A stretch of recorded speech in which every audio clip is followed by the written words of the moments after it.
Hi, it's Terry Ryder from Hotspotting. An election's been called. God help us all.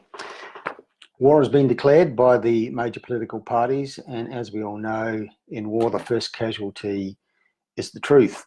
Stand by to be lied to massively over the coming weeks. Front and centre of this election campaign, from the viewpoint of real estate consumers, is Labor's policy on negative gearing.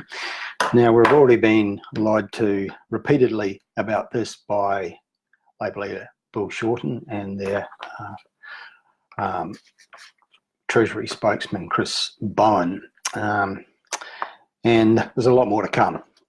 The first lie about this is that this policy is designed to help first-home buyers. It's actually, I don't think it's got anything to do about housing affordability. It's a revenue measure, and some of their weaker moments, people like Chris Bowen have actually betrayed the fact that they're really thinking about saving some revenue, and that's really what this policy is about. The second lie is that it's going to improve housing affordability. Now, this has been a policy of federal Labor going back to the last federal election, and on numerous occasions, Bill Shorten, as Labor leader, has been asked the question, does this mean that this policy is going to push down the value of homes across Australia? And he has been adamant that no, it won't do that. The reality is, though, if it's not going to do that, how then does it improve affordability? If values don't drop, affordability doesn't improve. So he's kind of contradicted himself a number of times, firstly claiming it'll improve affordability, but also claiming very strongly, most adamantly, that it won't reduce the value of homes. So there's a major contradiction there. The third line, the one that we're going to be hearing repeated again and again, is particularly coming from Chris Bowen as the Treasury spokesman for federal Labor, and that is that he's characterising property investors, the typical property investor, as somebody who owns 5 or 6 properties and is out there hunting for their 6th or 7th property. Now, that is a blatant lie, but he's trying to characterise the typical property investor as somebody who owns multiple properties to justify the policy. The official figures from the Australian Taxation Office shows that there are about 2.1 million Australians who own investment property. Now, of those, 71% own just one property, and the figures show that they're just ordinary mum and dad households on ordinary incomes. They're not rich people who own multiple properties ripping off the system. They're ordinary Australians who own just one property, 71% of them. There's another 19% that own 2 properties. So what that means is 9 out of 10 people who own investment properties own just one, which is most of them, or 2. Now, those that own 6 or 7, 6 or more, according to the official figures from the Taxation Office, represent less than 1% of the total. But Chris Bowen and Bill Shorten are trying to represent the situation as that's the norm for property investors, and it simply isn't so. But they're going to keep doing it because that's clearly the mantra.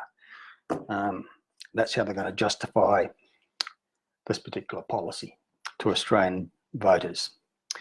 Now, the next lie has been how much revenue it's going to save the federal budget, and Chris Bowen has already been caught out by the official numbers and analysis from Treasury, which presumably is independent and unbiased, showing that what he's claimed the budget will save simply isn't so, because he's messed up his figures, or he's simply being dishonest about it, probably a little bit of both. Now, another misnomer with this policy is that it will prevent first-home buyers having to compete with investors for the same property. The reality is that it's probably going to do exactly the opposite. It's actually going to put first-home buyers on a collision course with property investors. They're going to be competing for the same property. Now, here's why. At the moment, if you're a first-home buyer, you don't get a grant from a state or territory government unless you buy something new. You used to get a grant as a first-home buyer no matter what you bought, new or second-hand, but the rules have changed in recent years, so you only get a grant if you buy or build a new property, which is an incentive for first-home buyers to buy new rather than an established property. So more and more first-home buyers are buying new properties for that reason. Now, changes recently to the depreciation laws mean that you don't get full depreciation benefits unless you buy a new property as an investor. If you buy second-hand, you don't get the plant and equipment depreciation anymore. So that's an incentive for investors to buy new. And now we've got Labor with their new, they're existing, but it will be a new policy, a new law if they win government and successfully get it through both houses of parliament, which is doubtful.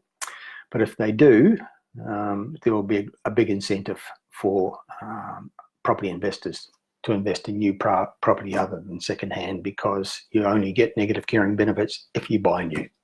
In addition to the existing reality, you only get the full depreciation benefits if you buy new.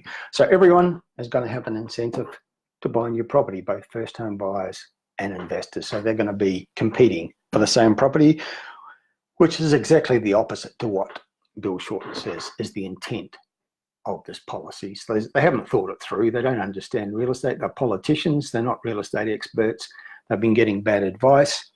They think they can save a little bit of revenue in the budget with this policy, but there's going to be repercussions that they haven't foreseen, and that's one of them. The first-home buyers are going to be directly competing with investors for the same new properties, which is not what they wanted.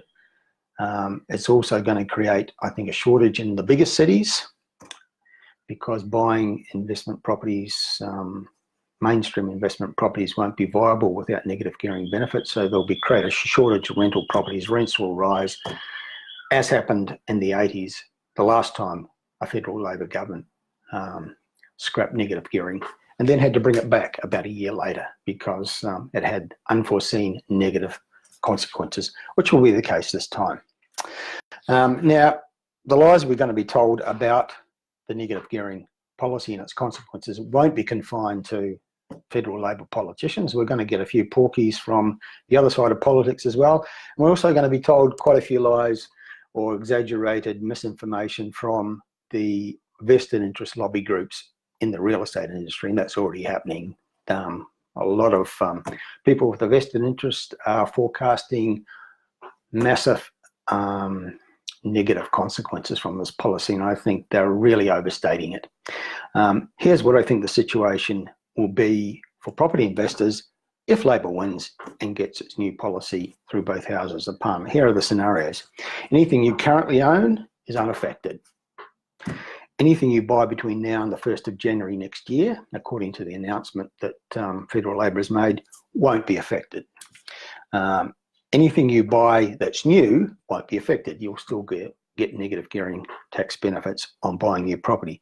Anything you buy that's got a sufficiently high yield that the income from the property actually pays all the expenses of the property, you're not affected because you're not negatively geared, so negative gearing becomes irrelevant.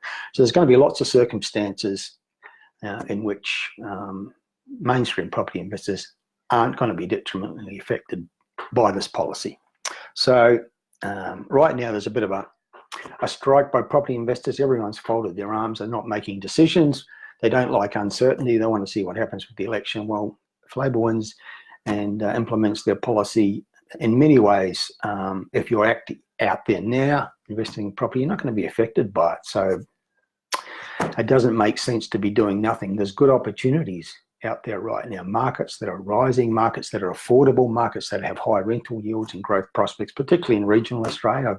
As I've been discussing in these broadcasts repeatedly in recent months, lots of opportunities, and many investors are missing them because they've decided, well, the election's been called and there's uncertainty out there, we're just not going to do anything.